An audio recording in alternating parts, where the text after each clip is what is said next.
Stream should be transitioned. Here's the agenda. Major goal is to make decisions on Altair as much as possible. Thank you, members of RIG, members of the research team, and members of client teams working through data analysis and bug fixing around sync committee performance. Proto has quite the graph on that issue if you want to look. And the fact that all of the nodes that we run look blue at the end of that graph is a good sign. And as far as I know, our sync committee troubles have been fixed. Does anybody have any other comments on the sync committee investigation? Any outstanding issues? Any important things they learned fixing those issues?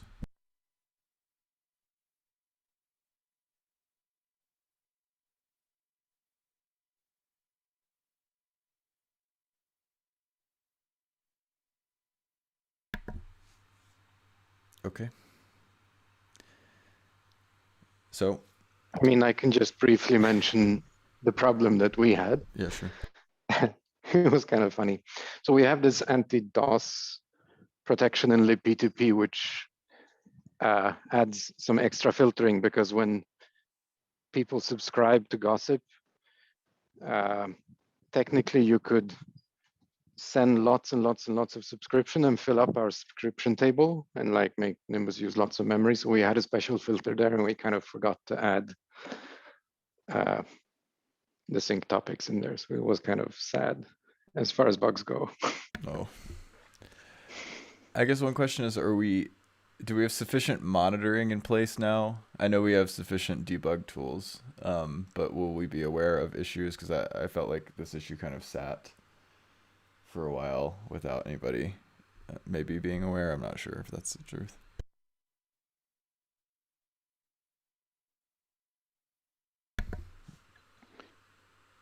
I mean, we were kind of aware, but we were looking in the wrong places. So Gotcha. We're looking into that filter as well to make it louder. Cool. Any other comments on the investigation issues found, where we stand with respect to this feature? We're generally good. I know that Nimbus had, I think there were a number of patches, not just Nimbus. We don't have to go over all of them. Just anything else we want to discuss here?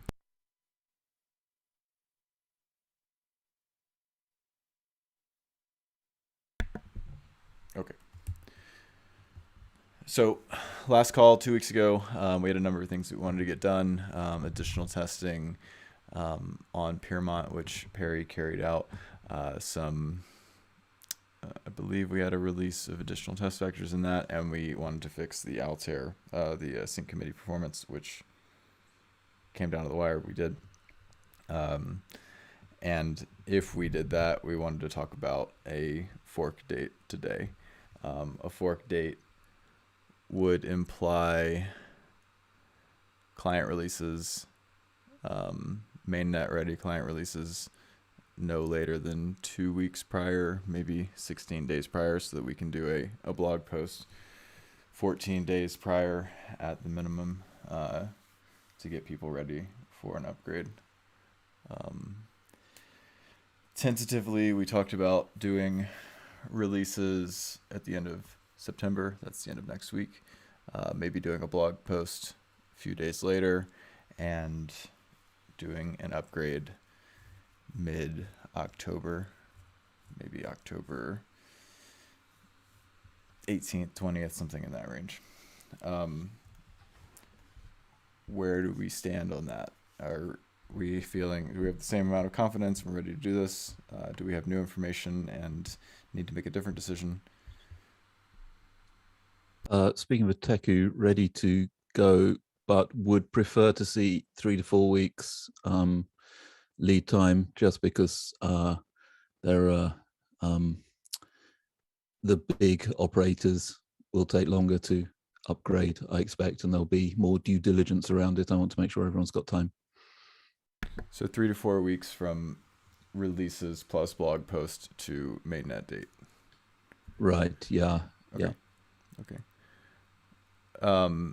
So releases, but y'all are still on the we can release kind of pre-October, and then or right on the cusp of September, October, and then a 3 to 4 week lead time from that. Yeah, I believe that's doable. Yep. I mean, for us, yep. Got it.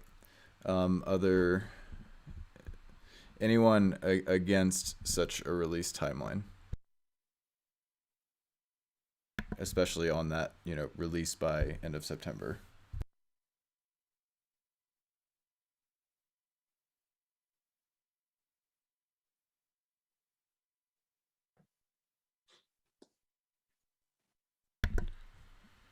Okay.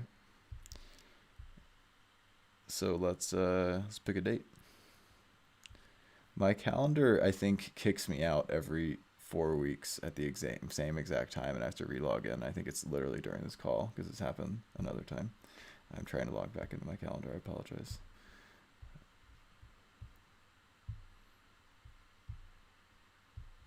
Set a calendar reminder to log into your calendar tomorrow. This is ridiculous. The... I was literally logged in, I think 8 minutes ago. Okay, I'm back in. We're back in. I can see it. Okay, so we have the end of next week. That Thursday, Friday is September 30th, September and October 1st. So we could target our releases for the end of next week, and a blog post that Monday, October 4th. 3 weeks out from that is the 25th, plus a few days to get into the middle of the week is the 27th, 28th. Do we have preferences on Wednesday or Thursday for a fork day?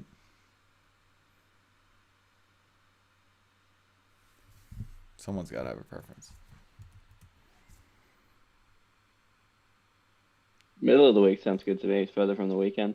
Wednesday. Great. And if we do Thursday, it'll be almost Friday for you. What was that, Terrence? No, I was gonna say Wednesday sounds good. Okay. Wednesday the 27th. We can pick a precise fork epoch using Adrian's sweet tool right after the call and make a PR to configurations. Does that sound good? Monday is the target. What was that?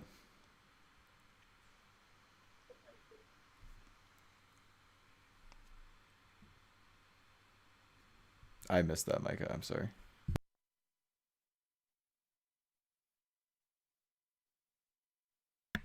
Okay.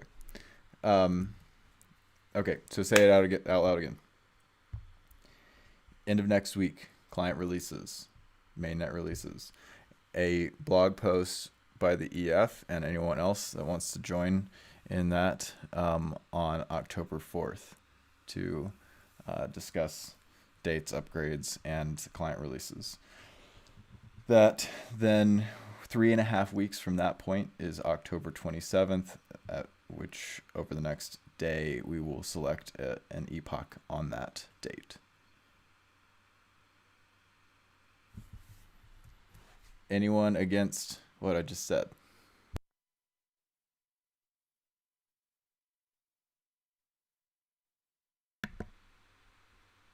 Okay, let's do it. Any other Altair discussions or comments before we move on?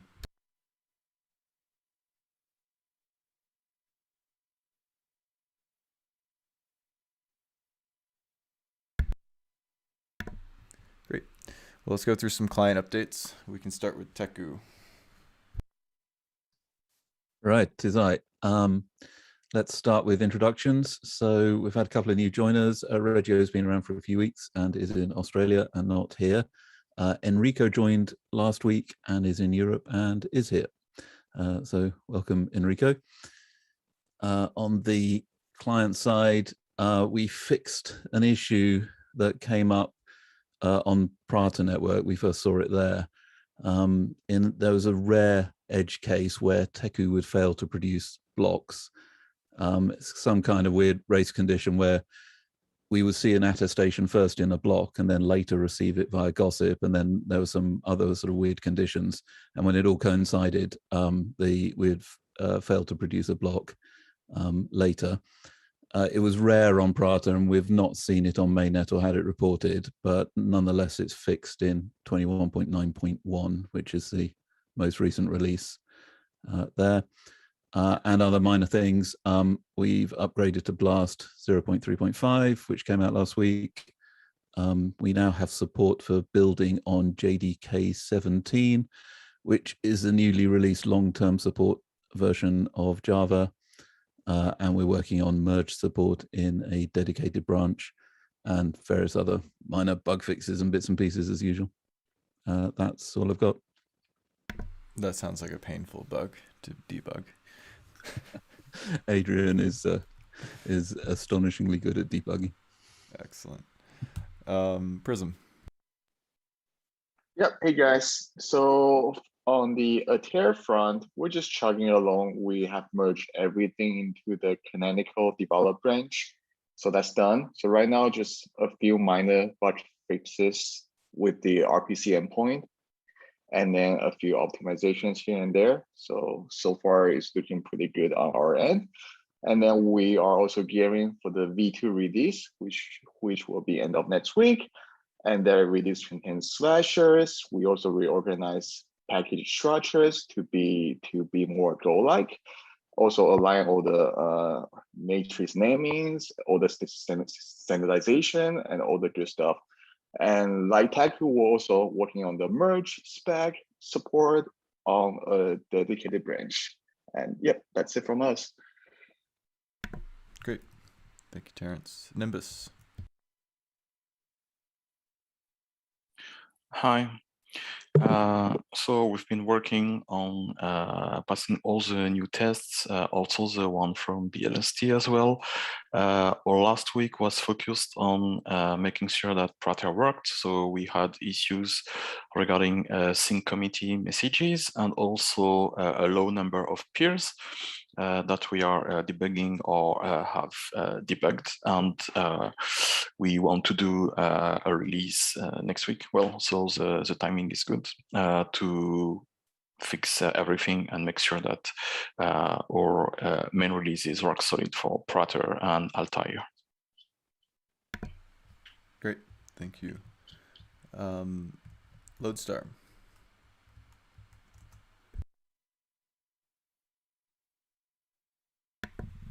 Is anyone from Lodestar here?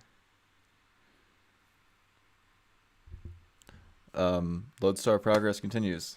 They have a mainnet validator that I think is doing quite well these days, and continued R&D on light clients and getting Altair refined.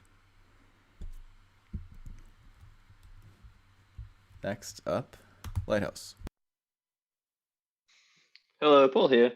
So this week we merged two big PRs into our unstable branch. So they were weak subjectivity sync or checkpoint sync. So we can now, with a trusted API endpoint, we can now sync from scratch to head in less than a minute, which is pretty cool. We've been playing with that and having fun. We also merged batch BLS verification and attestation signatures. So that sees about a 40 to 50% drop in CPU load average on our Prada nodes. So that improvement is significant on nodes that are subscribed to all subnets. Still noticeable on other nodes, but much less so. So we're likely pushing a release candidate of version 1.6.0 next week, and that'll include those fixes. Michael did some analysis on client distribution across validators by fingerprinting attestation packing characteristics. Got some attention on Twitter, was pretty cool.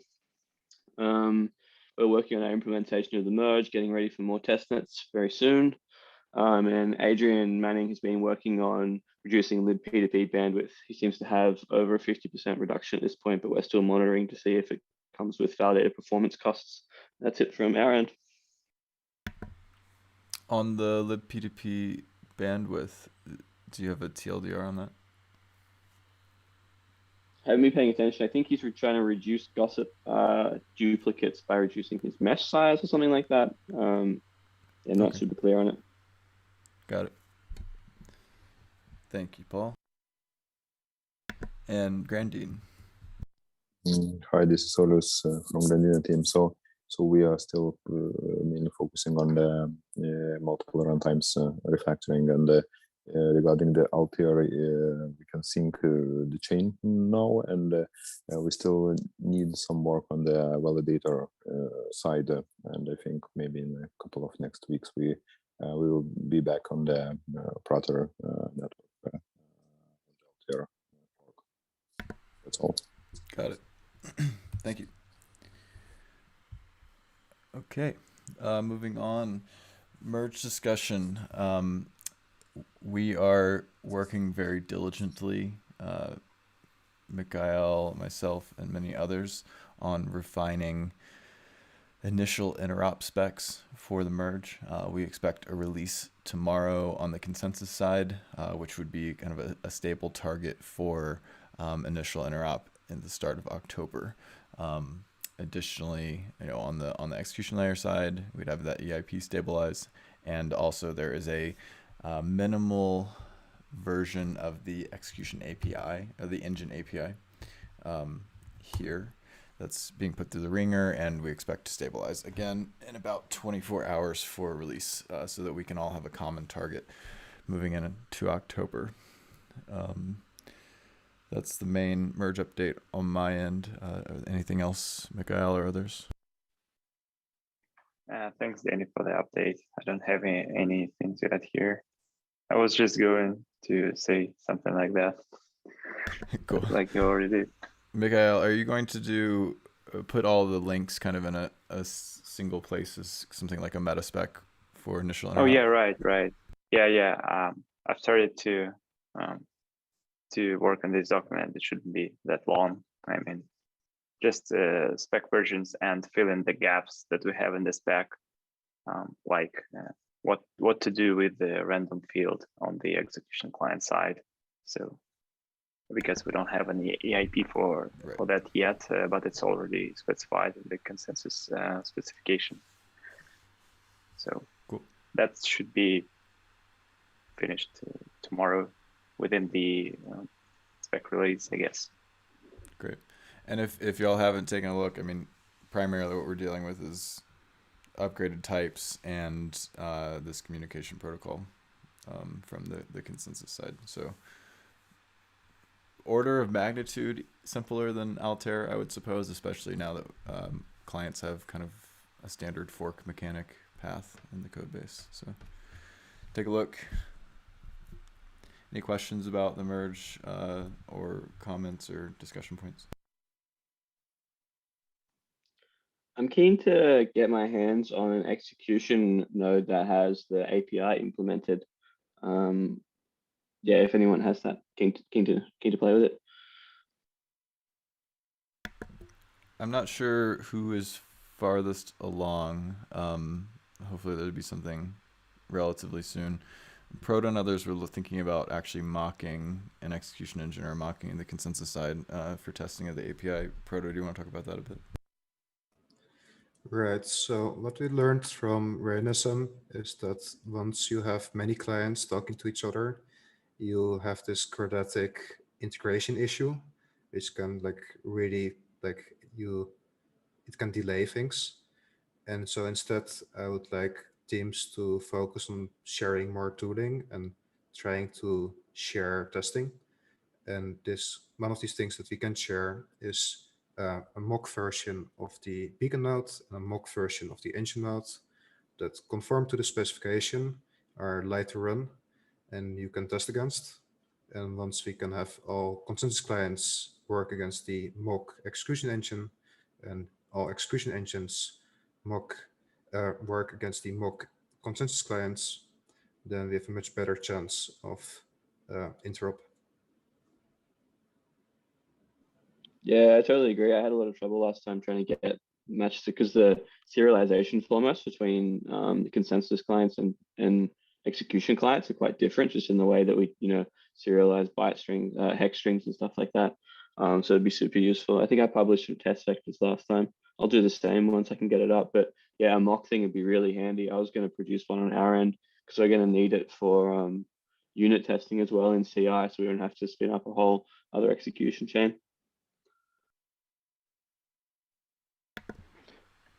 I mean, on that note, one thing that I've been taking mental notes for and some real notes as well is that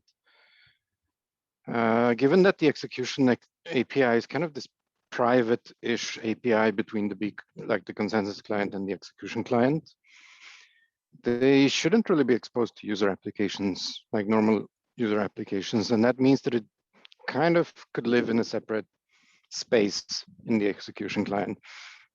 Now, for many, many reasons, we chose REST to talk between VC and BN. And also for encoding purposes, it would make a lot of sense if we continued to use REST between consensus and execution. But like before making that PR, is there anybody that's gonna like loudly scream and object right now, or is this something worth considering? I think it would be a big simplification for the future if we want to kind of focus on just one kind of encoding and one kind of API style.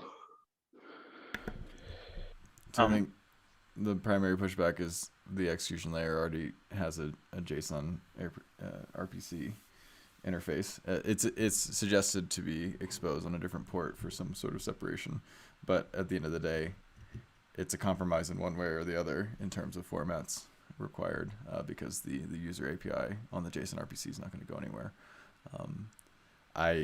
This has been debated a bunch. I just wanted to provide that for context. I'm not going to throw my hat into the ring too much.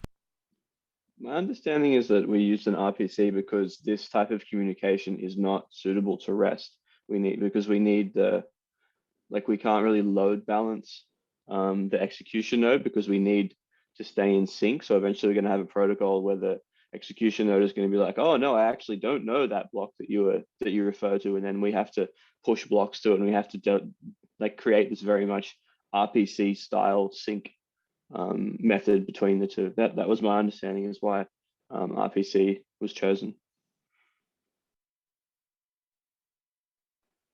I think they're fairly similar in that aspect. I mean, if you read the two specs, there's very little actual difference between them, except everybody has their pet favorite. The reason I'm mentioning it even is like one of the heaviest arguments in favor for REST when we were choosing it back then was actually like experience from Ethereum 1. If you go back to that discussion when we were choosing REST, it's actually like the Ethereum, like the nowadays execution client developers that were one of the fiercest advocates of it. Right. But one of the primary reasons was because it's a user API that might need load balancing and all sorts of other nice things that are going to fall out of a RESTful API. Whereas this doesn't have the same requirement, I think, is what Paul's arguing, because it's more of a one-to-one relationship. But again, I'm not going to go too deep in here. I know it's kind of gone back and forth a couple of times and ended up settling on JSON RPC for simplicity, because that is already just embedded in execution layer clients. But one more argument here is that REST is tightly coupled with HTTP protocol, while the JSON RPC could be implemented on top of any communication protocol like TCP, WebSocket. Yeah, I guess REST could be done in WebSocket as well. But I don't think that REST suits us well here, because REST is good in accessing and updating some resources, while this communication protocol is more like updating the states and syncing the states between two clients. So it's not always, not each request and response corresponds to some like resource, some logical resource that exists. From a practical standpoint of just getting this API ready to be used tomorrow for people to build and then initially do some interop at the beginning of October, I think there's probably zero chance it's going to change.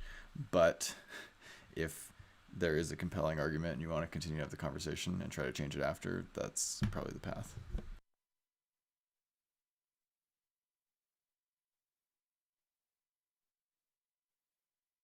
I'll sleep on it.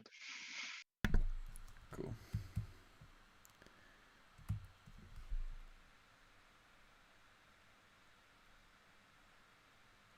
Anything else merge related?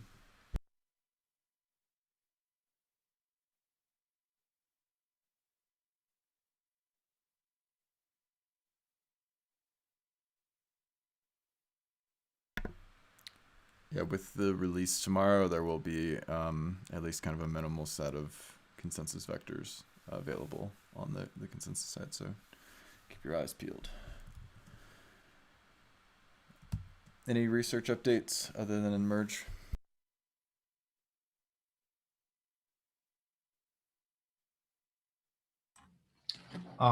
Yeah, on our side, I wanted to mention that our paper on the Ethereum 2 network crawler has been accepted for publication in the IEEE International Conference on Blockchain Computing and Applications. It should be held in Estonia in November. I will add the link in the chat. And also regarding the crawler, just a couple of days ago, there was another client distribution analysis that came out done by Michael. I guess many of you already saw it. It's a completely different method that is derived from block proposal data, and the distribution that came out, it was astonishingly similar to the distribution that we showed in that we demonstrated with our crawler from several months ago. So I think this kind of validates a little bit the data that we have got and shown on the last few months.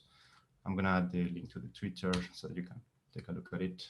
And yeah, and the other paper that was accepted concerning the Ethereum plans resource utilization is going to be presented next week at the Conference on Blockchain Research and Applications for Innovative Networks and Services. I'm adding the link to the program in case somebody is interested to take a look. I think the registration is free. Yeah, so that's research updates on my side. Thanks, Leo. Regarding crawlers, there is one that underestimate Nimbus or always connect to Nimbus node. I don't remember the team that does those. Ethereum. Yes, right. So there is one thing is that there is a difference, like some clients allow crawlers to connect and then eject them, while Nimbus don't allow them to connect at all, for example. And there are different behaviors between clients that makes statistics a bit tricky sometimes. Right, and I think Ethereum's actually maybe having a very large Nimbus peer store and dumping it.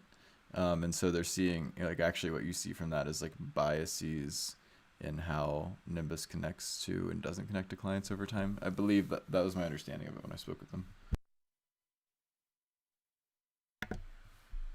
Yeah, and I'm actually surprised how close the Michael Sproul validator metrics were compared to the crawler metrics we've seen. I expected some more asymmetries between size of validator allocation and the nodes in the network. Paul? I was just going to say that I was talking to the Ethereum person as well, and they were using they were dumping a Nimbus peer store. I think they had like 40% of the network was Nimbus or something like this. Yeah, I think trying to crawl is very hard, and people need to really think very hard about it when they do it, not just dump peer stores and count peers. Agreed.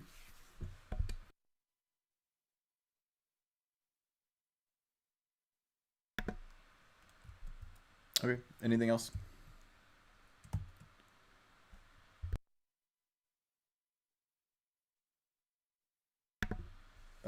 Any open discussion, closing remarks, anything else people want to discuss today?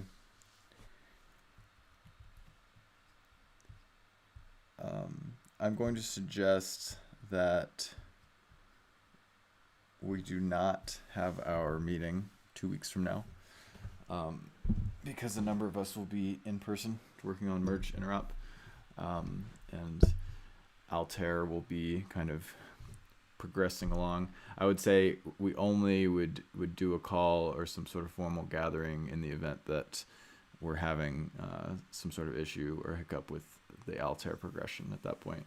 And then we would regroup again on the 21st of October, which would still be before the Altair upgrade, for any kind of final or emergency discussions then. Cool. I would have one question actually to client teams. I mean, we're still seeing a little bit of missed attestations and so on. I was curious what the latest investigations point to. I mean, orphan blocks were one thing. Some of those things were fixed, but if there's any news on that front, maybe releases that address potential issues and incoming attestation queuing, things like this. Yeah, so on the Prism front, we have a bunch of optimizations that improve that. And it was released in the previous release, but those were actually part of the feature flag set. So basically, in order to use this optimization feature, user needs to enable the flags just so user knows what they're doing. So now with enough testing, for our V2 release, those flags will be flagged. Or into the default state. So most of the optimizations will be enabled. So we should definitely see some improvement there from our end. Yeah, so specifically what we saw in some analysis led by Barnaby was that there are these like zeroth epoch, zero slot blocks that are late and kind of happen increasingly so that cause issues with voting on that epoch boundary cusp, and that, from what we can tell, is primarily the drop that we've seen over the past handful of months. And using graffiti analysis, it did generally happen when prison validators were voting, were proposing at that epoch boundary.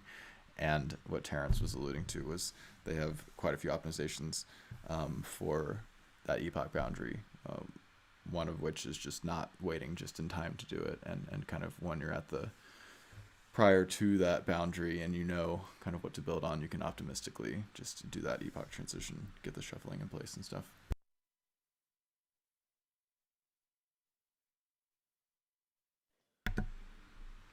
I think I know Micah was looking into it as well. I think he found some cases where clients weren't packing attestations to blocks as well as they could. I think he's reached out to those teams and they're aware, and doing stuff about it.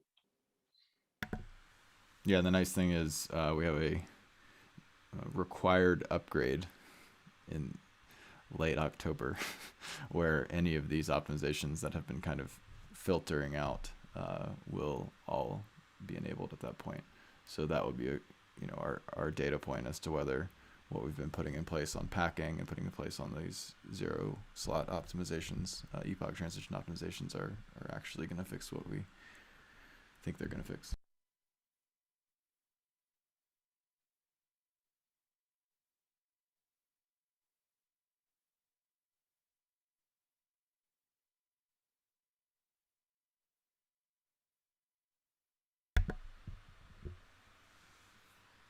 Anything else on that? All right, cool, thanks. Other discussion points?